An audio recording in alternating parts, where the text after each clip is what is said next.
Malgré l'ouverture de plusieurs périodes de mise en conformité en 2019, 2021 et 2022, de nombreuses radios n'ont pas encore finalisé la procédure à travers la signature d'une convention avec la Haute Autorité de la Communication (HAC) et l'obtention d'une autorisation.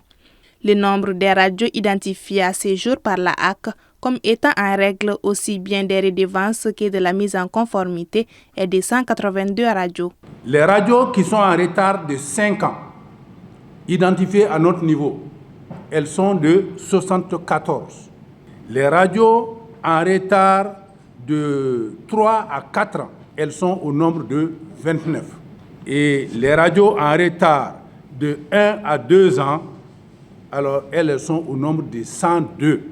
Quant aux radios en situation irrégulière, c'est-à-dire qui n'ont pas signé de convention avec la HAC, qui évoluent toujours avec les arrêtés interministériels ou les autorisations provisoires, celles qui sont identifiées à notre niveau, elles sont au nombre de 53. Face à cette situation, le collège entend délibérer, s'ensuivra des sanctions concernant ces différentes radios. Des sanctions qui iront à la suspension provisoire ou à l'envoi de lettres de mise en demeure pour le paiement des redevances, selon le président de la HAC. Ajoutant que les radios qui sont dans les grandes zones d'insécurité sont exceptées. Par ailleurs, les conséquences liées à la publicité des médicaments traditionnels ont été largement abordées au cours de cette rencontre. La HAC, après les mises en garde, compte sévir face à ces phénomènes.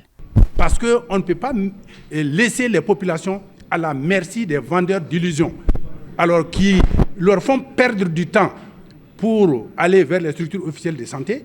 Le mal s'installe et ils s'appauvrissent. Et finalement, quand ils vont vers les structures officielles de santé, ça trouve que le mal s'est durablement installé. Et souvent, c'est un point de non-retour. Et ça trouve également qu'ils sont pauvres pour même faire face aux frais médicaux. Donc nous disons, il y a un temps pour tout arrêter. Les contrevenants s'exposent à des sanctions fortes venant de la HAC et conformément au texte.